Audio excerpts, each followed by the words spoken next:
예, 귀한 특창 들려주신 1, 2구역 식구 여러분 감사합니다. 집사님의 탓이 아니고 제 탓입니다, 사실은. 왜냐하면 제가 이제 말씀을 드리는데 이번 주 기도주의를 위해서 주제가를 두 곡을 정했습니다. 한 곡은 찬미가에서 정했고 한 곡은 복음성가 중에서 정했는데 608장이 이제 제가 정한 주제가 중에 하나입니다. 그래서 첫 찬미를 제가 이렇게 그거를 해달라고 제가 요청을 했고요. 예, 집사님에게 탓이 있지 않습니다. 예. 이게 바로 하나님 안에서 연합된 증거가 아닐까 생각합니다. 예, 우리 좋은 찬미를 준비해서 불러주신 1, 2구역 감사드리고요. 혹시 내일 특창하실 3, 4구역 계신가요? 예, 잊지 않고 잘 준비해 주셔서 은혜로운 특창 될 수 있도록 준비 부탁드립니다.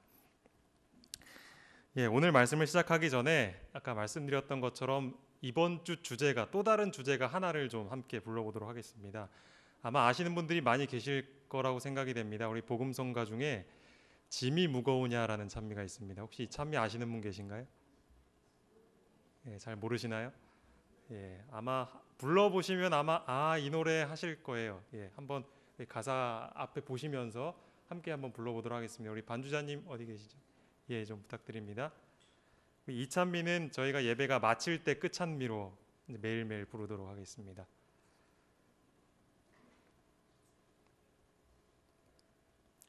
우리 1절과 2절이 있습니다. 우리 함께 부르시도록 하겠습니다.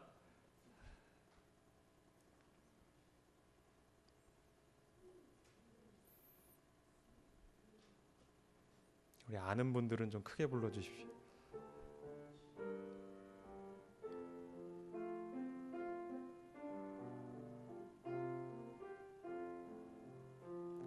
짐이 무거우냐 홀로 지고 가기에 험한 데로 갈까 두렵지는 않느냐 온갖 일에 매여 고달프지 않느냐 주가 도우시리 요청만 하면 우리 기도를 언제 어디나 들으시며 큰 사랑으로 감싸 주시고 동행하니 내가 실망할 때 기억해야 할 것은 예수께 가면 주 내게 이어서 2절 부르겠습니다. 슬픈 절망으로 벅찬 삶을 사느냐 장래 모든 걱정 너를 짓누르느냐 친구 잃고 지쳐 길마저 잃었느냐 오늘 주께 오면 도와주시리 우리 기도를 언제 어디나 들으시며 큰 사랑으로 감싸주시고 동행하니 내가 실망할 때 기억해야 할 것은 예수께 가면 주 내게 오리라. 예, 노래가 어렵지 않죠? 예, 아직 표정들은 아니 어렵다고 그러시는 분들도 좀 계시는 것 같은데 예, 불러보시면 많이 익숙해지실 겁니다. 한 이틀 사흘 정도 이렇게 부르시면 이 가사가 이제 머릿속에 들어오기 시작할 겁니다. 그때 되면 더 큰 은혜가 되리라고 생각합니다. 이따가 마칠 때 찬미로 한 번 더 부르도록 하겠습니다. 예, 우리 뒤에 보이시는 것처럼 이번 주 기도주일의 총 제목은 날마다 우리 짐을 지시는 주입니다. 이 말씀은 이따가도 제가 언급을 하겠지만 시편에 있는 말씀에서 제가 따온 제목입니다. 이 제목을 가지고 함께 말씀을 나눌 때에 성령께서 우리 마음 가운데 함께 하셔서 큰 은혜가 되기를 간절히 바랍니다. 오늘 첫 번째 날 제목은 와서 내게 배우라라는 제목을 가지고 함께 말씀을 나누도록 하겠습니다. 우리 이곳에 참석하신 모든 성도님들은 짐을 지고 계십니까?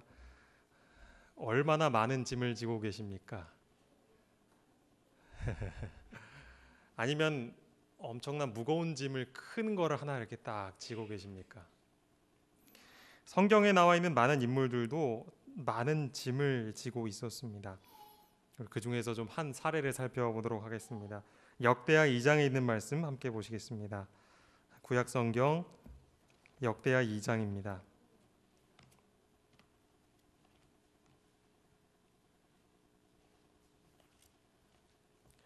구약 성경 역대하 2장 1절과 2절에 있는 말씀 함께 보겠습니다.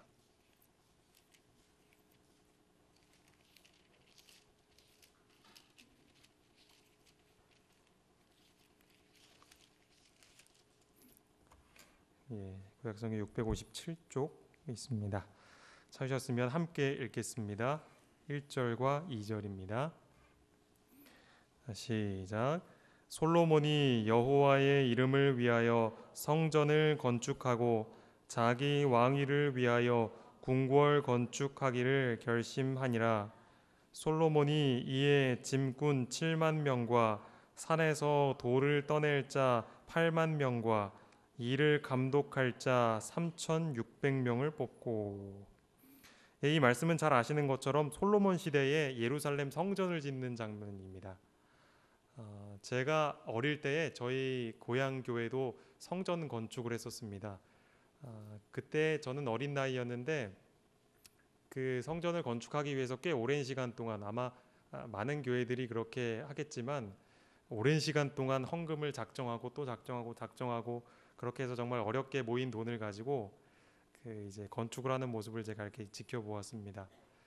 이제 건물이 거의 될 즈음에 이제 제가 아직도 기억에 남는 것 중 하나가 뭐냐면, 이제 인부들을 사서 하면은 돈이 많이 들기 때문에 그 교회 앞에 있는 콘크리트를 이렇게 까는 작업을 해야 했는데, 그 앞에다가 이렇게 철사를, 이렇게 망으로 된 철사를 쭉 깔고 그 다음에 레미콘차를 불러가지고 이제 그걸 이렇게 붓는 대로 저희가 이렇게 막 평탄하는 작업을 했었습니다. 그때 이제 저도 저희 부모님과 함께 가서 이제 그 작업을 했는데, 저도 그런 작업을 처음 해서 그런지 그때 꽤 힘들었던 생각이 이렇게 아직도 납니다. 그리고 이제 성전이 건축이 되고 이제 기계들이, 이제 방송 기계들이 이렇게 하나둘 들어왔는데, 이제 그 열쇠가, 그 교회가 시건 장치가 안 돼 있어가지고 이제 문이 잠겨 있지를 않은 거예요. 그래서 거기를 이제 지키고 있어야 된다는 겁니다. 순번을 정해서 불침번처럼. 그래서 교회에서 자야 된다 그래서 저희 아버지하고 저하고 같이 본당에서 이렇게 잠을 잤던 기억이 있습니다. 제가 이제 여기 성남중앙교회 와서 이제 저희 방송실 컴퓨터에 있는 사진들을 이렇게 쭉 봤는데, 아주 상세하게 그 교회 건축 과정들이 이렇게 사진으로 이렇게 찍혀 있는 것들을 보면서 성도님들이 이렇게 다 나오셔가지고 이렇게 작업하시고 짐 나르시고 청소하시고 하시는 모습을 봤습니다. 그것이 얼마나 고됐을까 하는 생각을 제가 그 사진을 보면서 했던 기억이 납니다. 지금 방금 읽은 말씀을 보면서 우리가 그런 경험이 있기 때문에 아마 더욱더 공감을 하실 수 있지 않을까 생각합니다. 솔로몬 시대 때에 그 아름다운 성전을 건축하기 위해서 몇 명의 사람들이 동원이 되었는가? 짐꾼만 7만 명, 산에서 돌을 떠낼 자가 8만 명, 그리고 그 일을 감독할 자가 3,600명이었습니다. 7만 명이면 지금 우리 전국에 실제적으로 이 재림교회에서 안교 출석하는 인원수를 대략 6만 7만으로 잡고 있는 걸로 알고 있습니다. 그 인원들이 함께 모여서 짐을 날랐다는 겁니다. 그만큼 그 노동의 강도가 심했고 일이 컸다라는 것을 이 말씀을 통해서 우리가 짐작해 볼 수 있습니다. 그런데 성경에는 이 솔로몬 시대 때의 그 노역이 얼마나 힘들었는지에 대한 기록은 그 당시에 대한 기록은 안 나와 있었습니다. 근데 그것을 살짝 엿볼 수 있는 기록이 그 후대의 기록을 보면 알 수 있습니다. 그것이 어디 나와 있는가 하면 열왕기상 12장에 나와 있습니다. 그 말씀을 함께 좀 찾아보도록 하겠습니다. 열왕기상 12장입니다.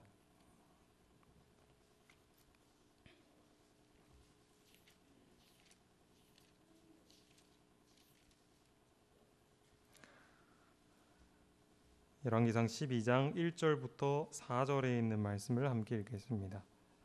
구약성경 535쪽입니다. 열왕기상 12장 1절부터 4절입니다. 찾으셨으면 함께 읽겠습니다. 르호보암이 시작. 르호보암이 세겜으로 갔으니 이는 온 이스라엘이 그를 왕으로 삼고자 하여 세겜에 이르렀음이더라.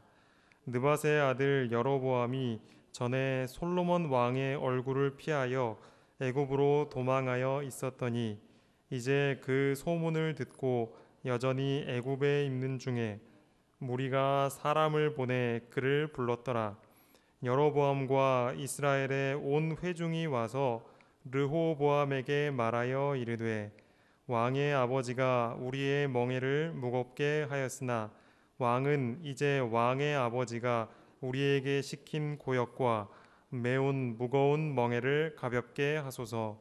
그리하시면 우리가 왕을 섬기겠나이다. 이제 솔로몬이 죽고 나서 그의 아들 르호보암이 왕위에 오르게 된다는 소식을 이스라엘 백성들이 들었습니다. 그리고 이제 여로보암이라는 사람과 그리고 이스라엘의 많은 무리들이 이 르호보암 앞에 나왔습니다. 아마도 이제 새로운 왕이 이제 왕위에 오르게 될 때에 사람들이 많은 기대를 갖고 있었을 것입니다. 그런데 그들이 과연 어떤 말을 가장 먼저 이 새로운 왕에게 요청을 했을까? 그것을 잘 살펴봐야 할 필요가 있습니다. 가장 먼저 물어본 것이 무엇이었습니까? 그것이 무엇이었냐면 아버지가 시켰던 그 고역, 무거운 멍에, 그 왕이 시켰던 그 건축일, 그에 따르는 많은 노동들 때문에 너무나 힘들었습니다. 그래서 이제 새로운 왕이 될 사람들에게 가서 이렇게 요청을 한 겁니다. 이제 우리에게 그 무거운 멍에가 지워져 있는데 그것을 좀 가볍게 해달라라고 하는 요청을 가장 먼저 했습니다. 솔로몬은 참 위대한 왕이었고 지혜로운 왕이었습니다. 하지만 성경에 나와 있지 않은 이면에는 그 많은 백성들이 오랫동안 해왔던 그 노역 때문에 너무나 지치고 힘들어 있었다라는 것을 이 르호보암의 앞에 나왔던 그 사람들의 요청을 통해서 우리는 엿볼 수가 있는 것입니다. 우리가 잘 아는 것처럼 르호보암은 백성들의 요청 대신에 자신의 친구들의 조언을 선택하였고 내가 너희의 멍에를 더욱더 무겁게 할 것이다 라고 선언을 했습니다. 그랬을 때 백성들의 반응은 이러했습니다. 우리가 방금 읽었던 열왕기상 12장 16절부터 18절까지를 보겠습니다. 제가 읽겠습니다. 온 이스라엘이 자기들의 말을 왕이 듣지 아니함을 보고 왕에게 대답하여 이르되 우리가 다윗과 무슨 관계가 있느냐? 이새의 아들에게서 받을 유산이 없도다. 이스라엘아 너희의 장막으로 돌아가라. 다윗이여 이제 너는 내 집이나 돌아보라 하고 이스라엘이 그 장막으로 돌아가니라. 그러나 유다 성읍들에 사는 이스라엘 자손에게는 르호보암이 그들의 왕이 되었더라. 르호보암 왕이 역군의 감독 아도람을 보냈더니 온 이스라엘이 그를 돌로 쳐 죽인지라. 르호보암 왕이 급히 수레에 올라 예루살렘으로 도망하였더라. 자, 이제 백성들의 지금 얼마나 지금 화가 치밀어 오르는지를 이제 보여주는 말씀이죠. 지금 왕이 자기들의 말을 안 들은 겁니다. 그래 됐다. 이제 우리는 더 이상 이 다윗이 세운 이 나라, 이 유다 자손에게 절대 우리는 붙어 있지 않겠다. 그러면서 다윗이여 이제 너는 내 집이나 돌아보라 하고서 이제 그리고 나서 생기게 된 것이 이제 나라의 분열이었습니다. 열 지파가 이제 이 르호보암을 등지고 새로운 북쪽 이스라엘을 만들게 됩니다. 그리고 나서 르호보암 왕이 이제 일을 시키기 위해서 자기가 한 약속을 지키기 위해서 일을 시킬 감독을 보냈는데 그 사람을 어떻게 했나요? 그 사람을 돌로 쳐 죽였습니다. 그걸 보니까 이 왕이 그제서야 정신이 번쩍 든 겁니다. 그래서 불이 났게 도망을 쳤다라는 말씀이 이제 16절부터 18절에 있는 말씀이었습니다. 예, 그 사진을 좀 보여주시겠습니까?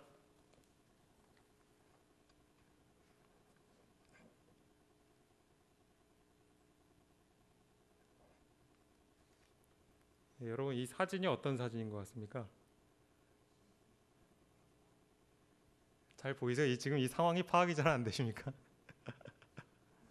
짐이 있죠? 수레에 짐이 가득 실려 있는데 이 수레를 끌어야 할 저 나귀가 들려 있습니다. 번쩍 들려 있습니다. 저 사진 속의 나귀가 저는 우리의 모습이 아닐까 저는 그렇게 생각이 되었습니다. 너무 짐이 무거워서 이 나귀가 공중에 떠서 아무것도 못하고 있는 것처럼 우리도 어쩌면 우리가 세상에 지고 있는 그 무거운 짐들이 우리를 너무 짓누른 나머지 정신을 차리지 못하고 우리가 해야 할 일을 하지 못하게 하지 않나라는 생각이 듭니다. 그러면서 우리는 이런 생각을 해봅니다. 과연 우리의 어깨에 너무나 많은 짐을 지우는 이 세상 가운데 살고 있는 우리에게 하나님은 도대체 무슨 일을 하고 계신가? 짐을 졌던 또 한 부류의 사람들의 이야기를 살펴보도록 하겠습니다. 출애굽기 1장에 있는 말씀들을 좀 보겠습니다.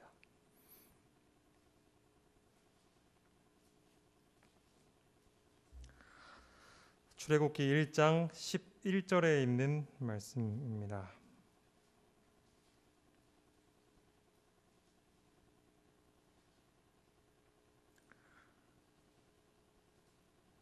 구약 성경 82쪽 정도 있습니다. 82쪽 출애굽기 1장 11절입니다. 예, 찾으셨으면 함께 읽어보도록 하겠습니다. 시작. 감독들을 그들 위에 세우고 그들에게 무거운 짐을 지워 괴롭게 하여 그들에게 바로를 위하여 국고성 비돔과 라암셋을 건축하게 하니라.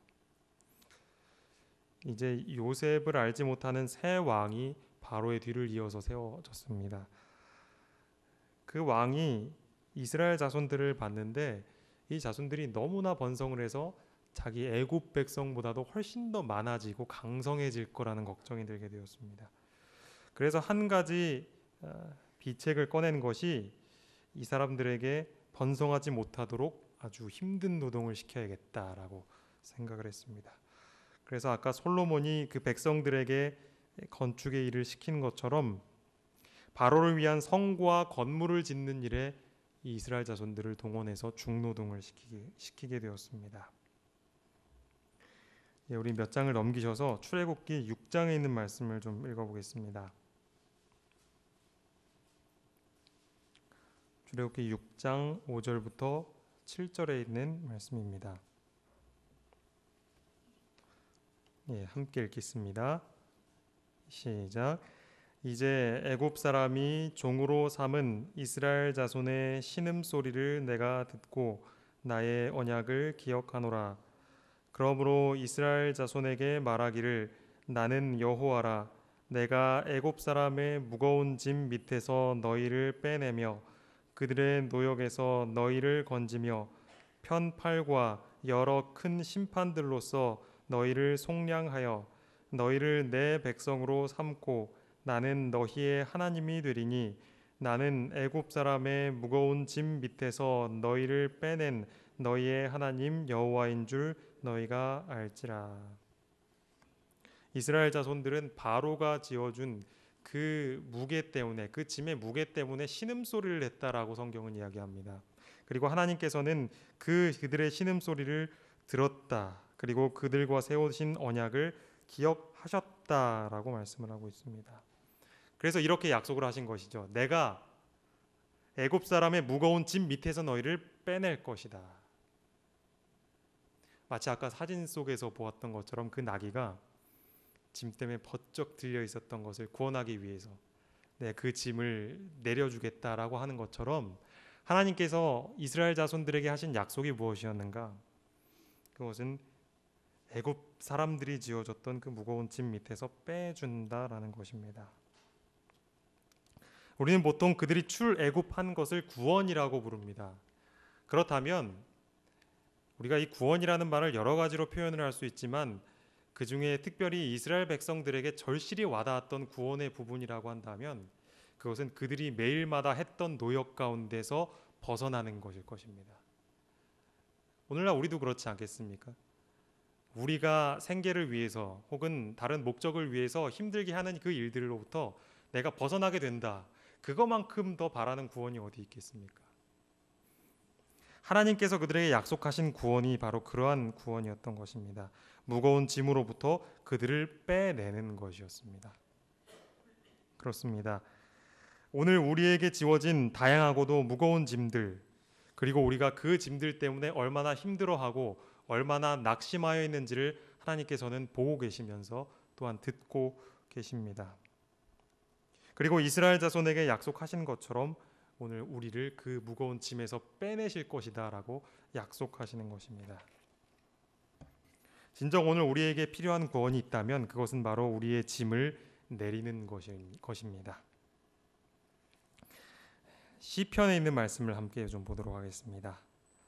시편 68편에 있는 말씀, 현수막에 걸려 있는 총 주제가 포함이 되어 있는 그 말씀입니다. 시편 68편 19절입니다.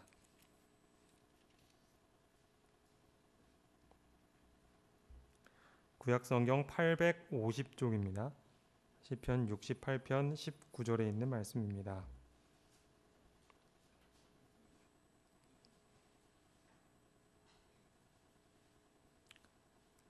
찾으셨으면 함께 읽겠습니다. 시작. 날마다 우리 짐을 지시는 주 곧 우리의 구원이신 하나님을 찬송할지로다. 중요하기 때문에 한 번 더 읽어보겠습니다. 날마다 시작. 날마다 우리 짐을 지시는 주 곧 우리의 구원이신 하나님을 찬송할지로다. 애굽 사람들의 무거운 짐으로부터 빼내시겠다고 약속하신 그 하나님께서 오늘 우리에게 무엇의 보증을 주셨는가? 그것은 우리의 구원이신 하나님, 그 하나님이 우리를 어떻게 구원하시는가? 그것은 날마다 우리의 짐을 지심으로써 우리를 구원하시겠다라는 말씀입니다. 저는 근데 이 말씀을 이렇게 여러 번 읽고 생각을 하면서 한 가지 조금 이해가 가지 않는 부분이 있었습니다.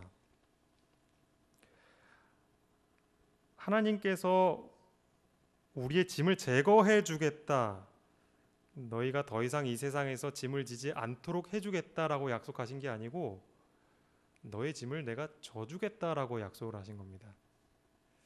아니 그게 뭐가 이상합니까? 라고 물어보실 분들이 혹시 계실지 모르겠습니다.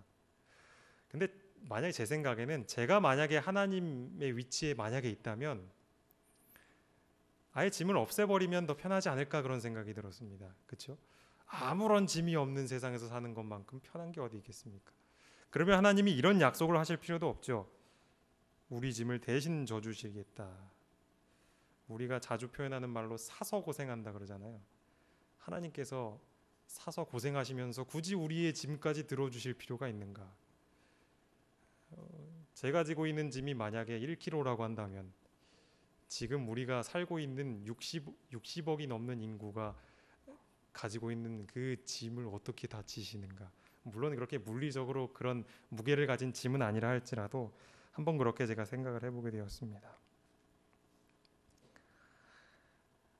분명 우리의 짐이 가벼워지는 것은 사실입니다. 하지만 하나님께서는 그 짐이 완전히 이 세상에서 사라지겠다는 약속을 주시지는 않았습니다. 우리가 잘 아는 말씀입니다. 그리고 우리 목사님께서 지난 안식일에 우리에게 귀한 말씀을 주셨던 그 말씀을 한번 살펴보도록 하겠습니다. 마태복음 11장입니다. 이 말씀을 보면 왜 하나님께서 이 세상에 짐을 없애지 않으시고 그대로 두시는가에 대한 이해를 좀 더 깊이 할 수 있을 것입니다. 마태복음 11장 28절부터 보도록 하겠습니다. 마태복음 11장 28절부터 30절입니다. 찾으셨으면 함께 보겠습니다. 수고하고 시작. 수고하고 무거운 짐진 자들아 다 내게로 오라. 내가 너희를 쉬게 하리라. 나는 마음이 온유하고 겸손하니 나의 멍에를 메고 내게 배우라. 그리하면 너희 마음이 쉼을 얻으리니 이는 내 멍에는 쉽고 내 짐은 가벼움이라 하시니라. 하나님께서 우리에게 주시는 귀한 초청의 말씀입니다. 다 내게로 와라. 내가 너희를 쉬게 할 것이다. 이 말씀 들으면 참, 이 말씀을 언제 듣든지 간에 우리 마음이 참 이렇게 편안해지는 것을 저는 느낍니다. 근데 여기까지는 참 좋습니다. 이 말씀을 주의 깊게 안 읽으신 분들은 이 말씀이 너무나 좋다. 근데 그 다음을 읽어보면 뭔가 좀 이상합니다. 나의 멍에를 메고 내게 배우라는 것입니다. 이 멍에가 뭐죠? 제가 예전에 설교할 때도 아마 좀 질문을 했던 것 같습니다. 우리 밭을 갈 때 이 소에게 여기에 씌우는 게 이게 멍에죠. 저는 아직도 실제로 그것을 본 적은 없습니다. 뭐 그림으로만 봤는데 그거를 우리에게 지워 준다라는 겁니다. 나에게 와라. 이제 힘든 사람이 이 말씀을 보고 이제 내가 예수님께 가야겠다. 예수님께 딱 나아갔는데 그래 잘 왔다. 내가 너희를 쉬게 해줄게. 이리 와봐라. 목이리 대봐. 우선 멍에를 이렇게 딱 씌워주는 겁니다. 그게 무슨 말입니까? 이제 일하자는 거 아닙니까? 그렇죠? 처음에는 굉장히 선한 얼굴로 와서 내 짐을 다 져줄 것처럼 이야기를 하시고서는 나에게 주시는 건 무엇이냐 하면 멍에를 이렇게 딱 씌워준 것입니다. 그리고 나서 어떻게 일하는지 배워라. 그렇게 말씀하시는 겁니다. 뭔가 좀 이상한 것 같습니다.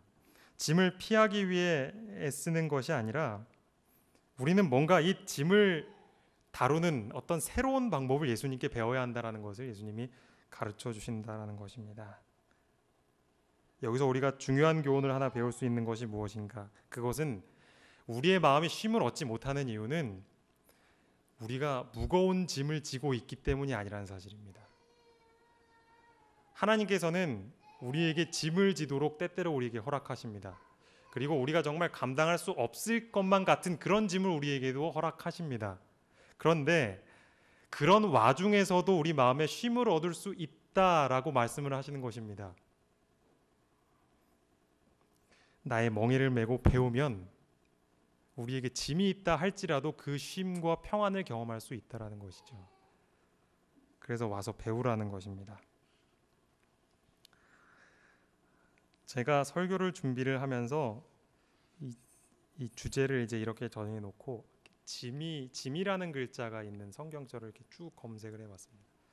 그랬는데 그 중에 가장 많이 등장했던 동물이 있었습니다. 그게 뭔지 아세요? 소. 소도 몇 번 나왔어요. 낙타, 나귀. 나귀가 제일 많이 나오더라고요. 멍에로 검색하면 아마 소가 더 많이 나오지 않을까 싶어요. 근데 제가 한글 성경으로 짐이라는 걸 딱 검색을 해보니까 나귀가 제일 많이 나오더라고요. 그래서 제가 이 나귀가 어떤 동물인가를 좀 관심을 가지고 살펴봤습니다. 이 나귀는 성경 시대 사람들에게 있어서 매우 요긴한 동물이었습니다. 이 나귀와 말을 모두 다 이 사람을 태우고 다니는, 그러니까 사람을 태우거나 혹은 짐을 나르는데 굉장히 많이 쓰였던 동물들인데 이 두 동물의 차이점은 무엇이냐 하면 말은 굉장히 고급의 먹이만 먹는답니다. 그러니까 풀이 무성한 평원에서 이렇게 좋은 풀을 먹고 자라는데 이 나귀는 좋지 못한 먹이도 주면은 잘 먹는다는 겁니다. 다 먹어치워 버린다는 겁니다. 그래서 나귀는 수세기 동안 이 부유한 사람들뿐만 아니라 이 가난한 유목민과 정착민들이 가지고 다니는 기본 운송 수단이 되었습니다. 마치 우리가 뭐 이렇게 자전거 같은 거 이렇게 끌고 다니는 것처럼, 혹은 뭐 오토바이나 혹은 이렇게 자동차를 끌고 다니는 것처럼 그 당시 사람들이 기본적으로 가지고 다녔던 운송 수단이 뭐였냐면 이 나귀였습니다. 나귀들은 주로 여행을 할 때 부녀와 아이들, 이 여자와 아이들을 태웠습니다. 성인 남자를 태우는 일은 별로 없었다고 합니다. 그리고 때로는 나귀에 이렇게 짐을 싣고 다니기도 했고요. 이 나귀의 특징이 무엇이냐 하면 스피드가 빠르지는 않지만, 속도가 빠르지는 않지만 이 지구력이 굉장히 뛰어난 동물입니다. 그래서 거의 먹이를 먹지 않고 며칠 동안 100kg의 짐을 운반할 수 있다고 합니다. 그리고 때로는 이 짐을 지는 것 말고도 연자 맷돌을 사용해서 곡식을 찧을 때도 이 나귀를 사용했고, 또 쟁기를 끄는 용도로도 사용이 되었습니다. 근데 이러한 나귀, 우리가 보통 이제 제가 이 집나귀라고 부르겠습니다. 집에서 가축으로 키웠던 이 나귀는 원래부터 그렇게 사람 말을 잘 듣는 나귀가 아니었습니다. 이 나귀는 야생 나귀를 길들이는 것이라고 합니다. 이 야생 나귀가 이 한글 성경에는 뭐라고 기록이 되어 있냐 하면 들나귀로 기록이 되어 있습니다. 이 들나귀가 나와 있는 성경절을 좀 같이 좀 찾아보겠습니다. 창세기 16장에 있는 말씀입니다.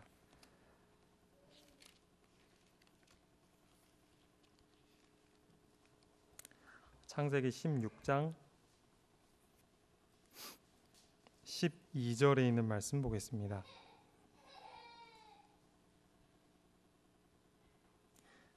구약성경 19쪽에 있습니다. 창세기 16장 12절입니다. 찾으셨으면 함께 읽겠습니다. 시작. 그가 사람 중에 들나귀 같이 되리니 그의 손이 모든 사람을 치겠고 모든 사람의 손이 그를 칠지며 그가 모든 형제와 대항해서 살리라 하니라. 이 말씀은 이제 이스마엘에 대한 예언이 나와 있는 부분입니다.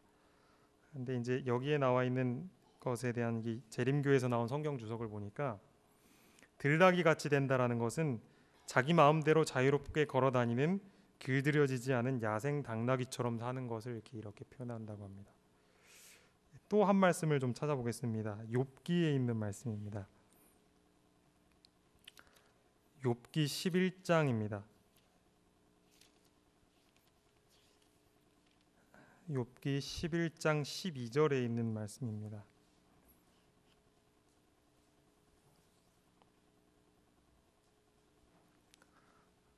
구약성경 772쪽에 있습니다. 욥기 11장 12절에 있는 말씀입니다.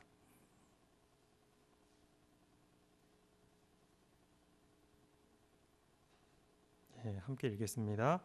시작. 허망한 사람은 지각이 없나니 그의 출생함이 들나귀 새끼 같으니라. 여기 보면 허망한 사람을 이제 들나귀에 비유를 해서 설명을 하고 있습니다. 여기서 이제 표현하는 들나귀는 다루기 어렵고 길들여지지 않고 굉장히 완고한 사람을 이렇게 비유적으로 표현을 했습니다. 이 들나귀로 표현을 한 것입니다. 이 들나귀의 특징들을 정리해 보면 자기 마음대로 다니고 그 다루기가 어렵고 길들여지지 않은 그리고 아주 완고한 그런 사람들의 특성을 이렇게 들나귀로 비유한 것을 볼 수 있습니다. 저는 이 말씀들을 보면서 이 들나귀, 야생 나귀의 모습이 예수님으로부터 짐을 지는 법을 배우지 못한 사람들의 모습과 같지 않을까 그런 생각을 했습니다. 하나님의 말씀을 들으려 하지 않고 자기 뜻을 고집하며 나가는 사람, 그런 사람의 특징이 바로 이 야생 나귀, 들나귀와 같은 사람일 것입니다. 하지만 하나님의 길들이심을 통해서 우리는 들나귀와 같은 사람도 집나귀로 변할 수 있다라는 사실을 우리는 이제 볼 수가 있습니다. 짐을 지고서도 그 가운데서도 쉼을 경험할 수 있는 사람, 그런 사람이 바로 전에는 들나귀였지만 이제는 집나귀가 된 사람일 것입니다. 제가 나귀에 대한 말씀들 이렇게 쭉 찾다 보니까 이 나귀의 삶도 굉장히 고단하더라고요. 사람 못지않게 힘들더라고요. 일단 이 나귀가 하는 기본 업무는 앞서 말씀드린 것처럼 사람을 태우거나 혹은 짐을 싣고 다니는 거였습니다. 그리고 때로는 연자맷돌을 돌리고 또 쟁기를 달아서 밭을 갈기도 했습니다. 만약에 앞서 설명드린 것처럼 이 들나귀, 야생 나귀와 같은 성향을 가지고 있다면 이런 일을 쉽게 못할 것입니다. 왜냐하면 누구 말을 듣는 게 몸에 배어있지를 않기 때문에 자꾸 이렇게 막 도망가려고 할 겁니다. 짐을 지는 것, 그것이 바로 나귀가 죽을 때까지 해야 하는 일이었습니다. 짐을 지는 것, 주인이 시키는 일을 하는 것.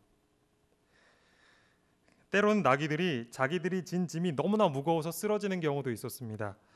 출애굽기 23장 5절에 보면 너를 미워하는 자의 나귀가 짐을 싣고 엎드러짐을 보거든 그것을 도와 그 짐을 지는 것을 도와주라라는 말씀이 있습니다. 아마도 그 당시에 많은 그 나귀들이 아까 봤던 그 나귀처럼 너무 많은 짐을 짓고 가다가 쓰러지는 일이 아마도 빈번하게 있었던 것 같습니다. 그리고 또 다른 성경절들을 보면 이 나귀들이 다니다가 웅덩이에 빠지게 되거나 혹은 길을 잃게 되거나 하는 일에 대한 언급이 또 나와 있습니다. 이 나귀들이 참 순한 시대였던 것 같습니다. 그 당시에. 어떻게 생각하면 태어나서 그들이 하는 일이 늘 짐을 메고 무거운 짐을 싣고 사람을 태우고 다니는, 어쩌면 세상에서 무거운 짐을 항상 지고 다니는 우리의 모습과 닮아있지 않은가라는 생각을 제가 해보게 되었습니다. 하지만 이렇게 불쌍한 나귀를 하나님께서는 늘 기억하시고 권고하셨습니다. 몇 성경절을 좀 찾아보도록 하겠습니다. 우리 출애굽기 23장에 있는 말씀 좀 보겠습니다. 구약성경 출애굽기 23장입니다.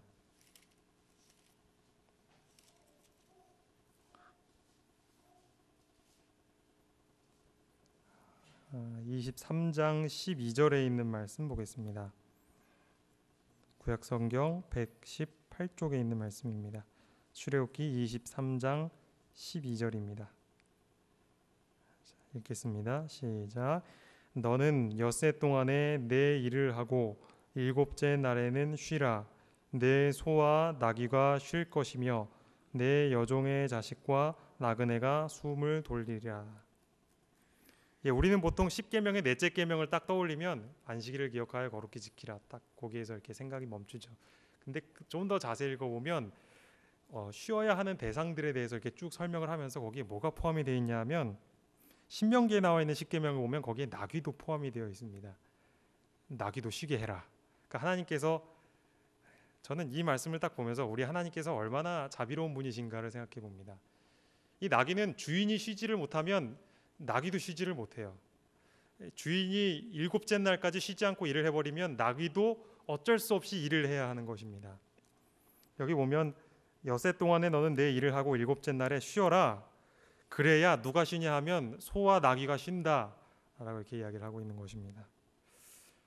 하나님께서 이 무거운 짐을 늘 지고 다니는 나귀도 이렇게 늘 살피고 계시다라는 것을 이 말씀을 통해서 볼 수가 있습니다. 신명기 22장 4절에 있는 말씀은 제가 읽어드리겠습니다. 내 형제의 나귀나 소가 길에 넘어진 것을 보거든 못 본 채 하지 말고 너는 반드시 형제를 도와 그것들을 일으킬지니라. 우리는 요즘에 운전을 하고 가다 보면 동물들이 이렇게 치여 있거나 이제 다쳐 있거나 그런 경우들을 보게 되죠. 예전에도 제가 집 앞에서 새벽 기도회 마치고 아마 몇몇 집사님들을 보셨을 것 같은데 새가 한 마리 이렇게 다리가 다쳤는지 날지 못하고 아파가지고 교회 앞에 있는 거를 한 집사님이 이제 우리 좀 병원에 데리고 가자고 해서 이렇게 박스로 데리고 온 경험이 있는데, 요즘에 이렇게 길을 다니다 보면 이게 다친 차에 치였거나 이렇게 다친 동물들을 간혹 보지요. 마찬가지로 하나님께서 그 당시에도 이 길에 넘어져 있는 소나 나귀가 있는 걸 보면 못 본 채 하지 말라라고 이렇게 직접 명령하셨습니다. 나귀나 소가 왜 넘어져 있겠습니까? 길을 잃었겠죠.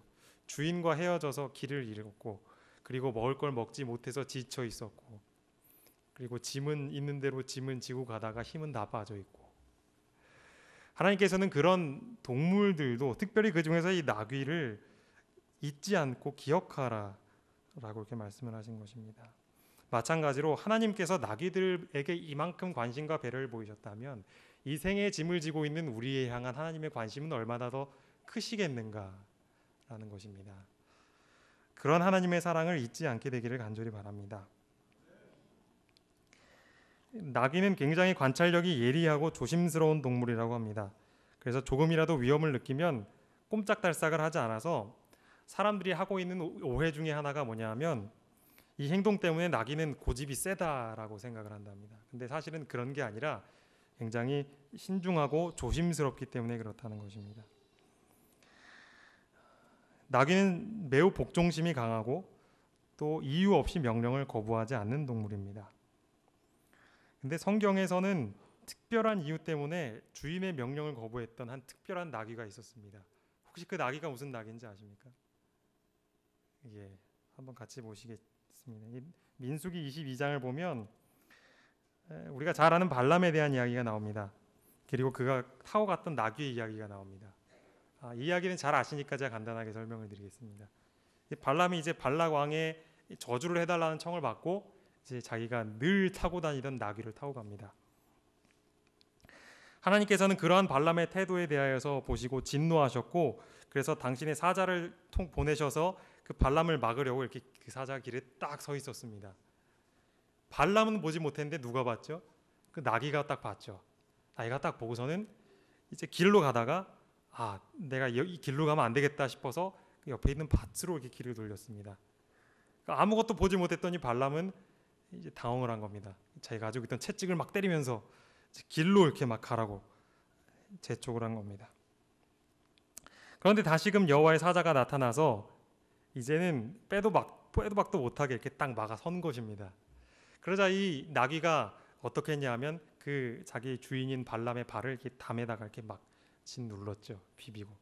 그래서 이제 상처가 난 겁니다. 이 발람이 막 화가 나가지고 그때는 채찍이 아니라 자기가 들고 있던 지팡이를 가지고 막 나귀를 때리기 시작했습니다. 이제 이대로 두면은 나귀가 이제 살아남지 못하겠다 싶으셔서 하나님께서 이 나귀의 입을 여셨습니다. 그리고 인류 역사상 처음이자 마지막인 이 이상한 사건이 벌어졌죠. 사람과 나귀가 대화를 한 겁니다. 내가 무엇을 하였기에 나를 이같이 3번을 때리느냐? 내가 나를 거역하기 때문이니 내 손에 칼이 있었으면 내가 너를 죽였을 것이다. 나는 당신이 오늘까지 당신의 일생 동안 탄 나귀가 아니냐? 내가 언제 당신에게 이같이 하는 버릇이 있었더냐? 아니다, 없었다. 그렇게 서로 대화가 오고 간 다음에 하나님께서는 그때서야 발람의 눈을 여셨습니다. 그리고 자기가 보지 못했던 여호와의 사자가 칼을 들고 서 있는 모습을 보게 된 겁니다.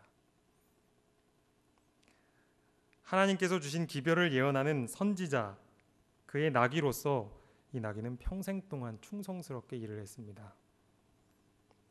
본래 나귀의 특성은 주인에게 충성스러운 것이었습니다. 하지만 그때만큼은 주인의 지시를 따를 수가 없었습니다. 그뿐만 아니라 재물의 눈이 어두워서 하나님의 임재마저도 인식하지 못했던 이 불쌍한 선지자 발람을 향해서 이 나귀는 입을 열어서 견책했습니다. 이 시대를 향해서 분명한 목소리를 날려야 할 사람들이 잠잠하고 있을 때 하나님께서는 돌들이 소리 지를 것이다 라고 말씀하셨습니다. 비록 말할 수 없었던 한갓 짐승이었던 나귀였지만 그는 자신이 평생 동안 섬겼던 선지자보다도 더 예민한 분별력으로 여호와의 사자를 보았습니다. 그리고 선지자에게 분명한 기별을 전했습니다. 저는 이 모습이 우리에게 얼마나 위로가 되는 말씀인가 생각을 해봅니다. 그저 이 세상에서 짐을 지고 살아가는 것이 전부라고 생각하는 우리에게 그 짐 때문에 때로는 하나님을 원망하고 불평하고 하나님이 과연 계신가라는 생각을 가지고 너무나 오랜 기간 동안 방황하고 있는 우리에게 하나님의 능력으로서 자신이 할 수 없는 한계를 뛰어넘어서 선지자를 향하여 견책했던 그 나귀의 모습은 우리에게 과연 어떤 것을 말해주고 있을까? 하나님께서는 평생토록 자신에게 맡겨진 짐에 충실하는 사람들을 기억하신다라는 것입니다. 하나님께서는 그런 사람들을 들어 쓰시고 당신의 위대한 사역에 참여하게 하실 것입니다. 오늘 우리 자신이 어떠한 일을 맡게 된다면 우리는 또 핑계를 대게 되겠죠. 난 이것도 못하고 이것도 못하고 난 뭘도 못하고. 하지만 우리는 이 발람의 나귀 앞에서 이런 모든 별명은 싹 들어가야 된다고 생각합니다. 발람은 잘하고 못하고의 문제가 아니라 동물로서는 할 수 없는 일을 하나님의 능력으로 했습니다. 그랬다면 사람인 우리가 하나님께서 그 주시는 능력을 가지고 어떤 사역인들 못하겠습니까? 이 이야기를 통해서 하나님께서 우리에게 가르쳐 주시는 분명한 사실은 우리는 이 땅에 짐을 지고 살기 위해서 태어난 것이 아니라는 사실입니다. 우리가 해야 할 일이 또 무엇인가 더 있다라는 것입니다. 마지막으로 저는 한 특별한 나귀를 더 살펴보도록 하겠습니다. 어쩌면 저는 이 나귀가 이 땅에 태어난 모든 나귀들 중에서 가장 위대한 사역을 한 나귀라고 생각합니다. 누가복음 19장입니다.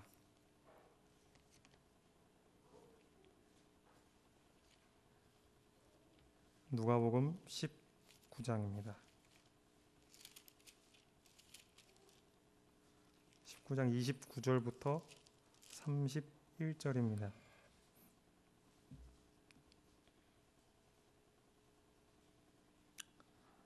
신약성경 129쪽입니다. 누가복음 19장 29절부터 31절에 있는 말씀입니다. 감람원이라 불리는 산 쪽에 있는 벳바게와 베다니에 가까이 가셨을 때에 제자 중 둘을 보내시며 이르시되 너희는 맞은편 마을로 가라. 그리고 그리로 들어가면 아직 아무도 타보지 않은 나귀 새끼가 매어 있는 것을 보리니 풀어 끌고 오라. 만일 누가 너희에게 어찌하여 푸느냐 묻거든 말하기를 주가 쓰시겠다 하라 하시매. 예수님께서 자신이 타실 나귀를 딱 지명을 하셨습니다. 그 나귀는 어떤 나귀였는가? 수십 년 동안 왕이나 귀족들을 모셔봤던 그런 경험 있는 나귀가 아니었습니다. 그 나귀는 아무도 타보지 않은 나귀 새끼였습니다. 힘도 없었던 그 새끼 나귀. 예수님께서는 그런 나귀를 선택하셨습니다. 저는 이 말씀을 보면서 왜 예수님께서 그 나귀를 선택하셨을까를 곰곰이 생각해 보았습니다. 그리고 나서 아까 말씀드렸던 마태복음 11장의 말씀이 생각이 났습니다. 나의 멍에를 메고 내게 배우라. 어쩌면 이 나귀가 그가 태어나서 처음으로 하게 되는 일이 바로 예수님을 태우는 일이었을 것입니다. 제가 이 세상에 태어난 나귀 중에서 가장 영광스러운 나귀라고 한 이유가 무엇인가 하면 이 나귀는 자기가 한 가장 첫 사역이 무엇이었는가? 예수님을 태우는 것이었습니다. 아마도 예수님은 그 나귀를 태우고 가면서 어쩌면 이 나귀를 잘 지도했을지 모릅니다. 물론 대화를 하셨던 건 아니겠지만 이럴 때 이렇게 가라, 이쪽으로 가라, 저쪽으로 가라, 이렇게 해야 좋다 라는 것을 아마 가르치면서 가시지 않았을까, 저는 그렇게 생각을 했습니다. 성도 여러분, 이제 저는 말씀을 마치면서 한 마지막 말씀을 좀 드릴까 합니다. 우리가 사는 삶은 져야 할 짐이 많은 삶입니다. 피하는 것이 어려울 정도로 우리는 수많은 짐에 둘러싸여 있습니다. 많은 사람들은 자신의 앞에 있는 그 짐들을 바라보면서 내가 왜 이런 짐들을 져야 하나 불평하고 때로는 원망하고 난 도대체 이거 못하겠다 하고 포기하면서 목숨을 끊는 사람들도 있습니다. 그렇게 세상의 짐을 지고 살아가는 우리를 향해서 예수님께서 말씀하십니다. 수고하고 무거운 짐진 자들아 다 내게로 오라. 내가 너희를 쉬게 하리라. 나는 마음이 온유하고 겸손하니 나의 멍에를 메고 내게 배우라. 그리하면 너희 마음이 쉼을 얻으리니. 우리가 해야 할 일은 우리에게 주어진 짐을 피하는 것이 아닙니다. 바로 우리에게 주어진 그 짐을 지는 법을 배우는 것입니다. 그러기 위해서 예수님께 나아가야 할 것입니다. 예수님께서 자신이 타실 나귀 새끼를 데리고 오라고 명령하신 것처럼 아직 세상의 짐을 어떻게 지고 나가야 할지 모르는 우리를 부르십니다. 이리로 와라. 와서 나의 멍에를 메고 이 짐을 어떻게 매는 것인지를 배워라. 그러면 너희 마음이 쉼을 얻을 것이다. 우리가 그분께로 배우기 위하여 나아간다면 우리는 그 짐을 지는 법을 배워가면서 우리 혼자서는 결코 할 수 없는 위대한 일들을 그분의 손 안에서 이루어 나가게 될 것입니다.